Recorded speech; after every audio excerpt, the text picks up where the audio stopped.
ओम सरस्वती नमो नमः। भक्तों, आप सभी को बसंत पंचमी पर्व की बहुत बहुत शुभकामनाएं। आज की इस वीडियो में हम जानने वाले हैं बसंत पंचमी की व्रत कथा या कहानी। बसंत पंचमी के दिन मां सरस्वती की विधिवत पूजा करने के साथ साथ इस व्रत कथा का पाठ करें या फिर सुने। ऐसा करने से आपकी पूजा संपूर्ण होती है और घर में सुख समृद्धि प्राप्त होती है। तो देखिए, हिंदू धर्म में बसंत पंचमी का विशेष महत्व होता है। ये पर्व विद्यार्थियों के लिए काफी होता है, क्योंकि इस दिन ज्ञान विद्या संगीत की देवी मां सरस्वती का प्राकट्य हुआ था। इसलिए इनकी पूजा करने से शुभ फलों की प्राप्ति होती है।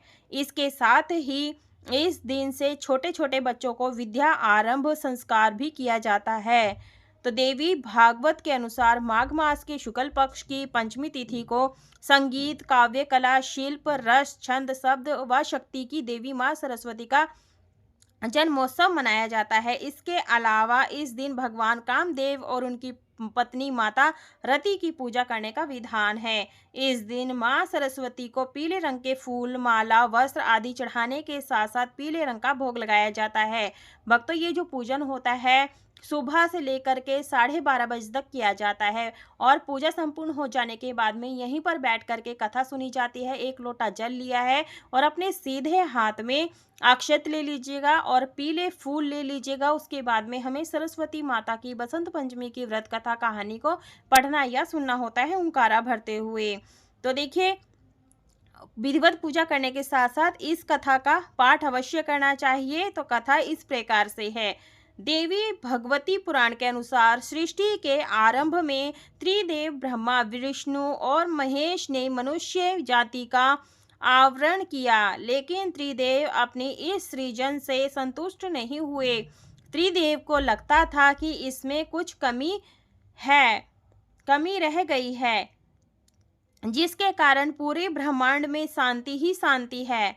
ऐसे में ब्रह्मा जी ने भगवान विष्णु और शिव जी से अनुमति लेकर के अपने कमंडल से जल लेकर वेदों मंत्रों का उच्चारण करते हुए छिड़का, जिससे एक अद्भुत शक्ति का प्रादुर्भाव हुआ।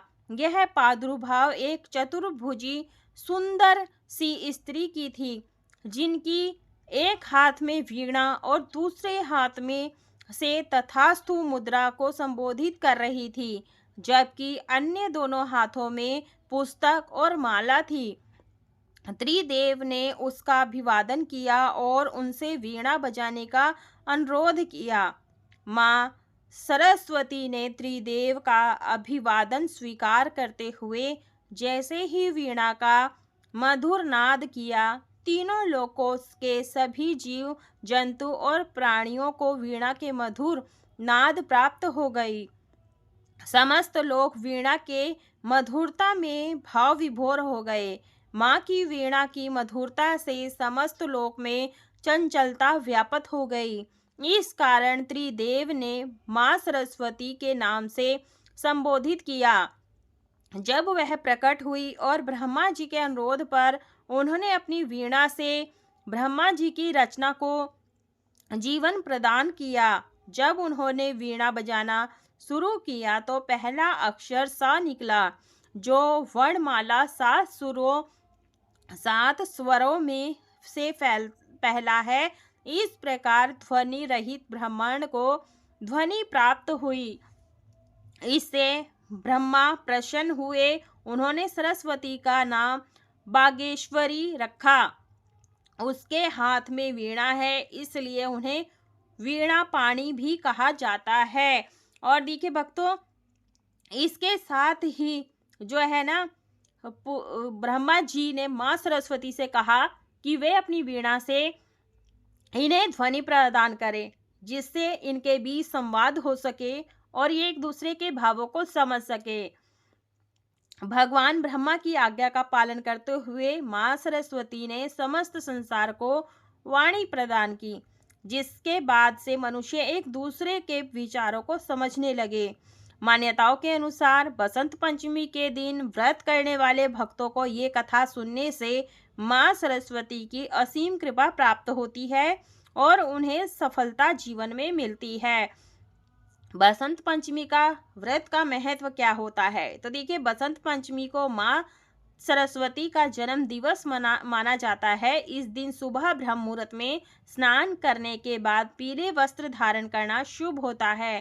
पूजा के दौरान पीले फूल और पीले मिष्ठान का भोग मां को प्रसन्न करता है और इस व्रत से व्यक्ति को आत्मज्ञान और बोध की प्राप्ति होती है। मां सरस्वती के आशीर्वाद से व्यक्ति शिक्षा और कला के क्षेत्र में उन्नति हासिल करता है। इस दिन शिक्षण स्थानों में सांस्कृतिक कार्यक्रमों का आयोजन भी होता है। भक्तों, ये थी बसंत पंचमी की व्रत कथा या कहानी। बोलिए सरस्वती मैया की जय, गणेश भगवान की जय। इसके बाद में विनायक जी की कथा हमें जरूर से सुननी चाहिए। उसके बाद हमारा जो कथा संपूर्ण मानी जाती है, व्रत पूजन संपूर्ण माना जाता है। भक्तों, ये जो पूजन है आपने सुबह में करना होता है मध्याह्न तक। उसके बाद में जो है ना शाम के समय भी धूप आरती की जाती है, भोग लगाया जाता है और इस तरह से हमारा दोनों समय पूजा होती है। तो ये थी हमारी सरस्वती मैया की बसंत पंचमी की व्रत कथा या कहानी। कहानी को सुनने के बाद में जो आपने अपने हाथ में अक्षत और ये पुष्प लिए हैं, आपने क्या करना है, सबसे पहले ये जल के लोटे में डाल देंगे और थोड़े से जो पुष्प हैं वो माता के चरणों में छोड़ देंगे।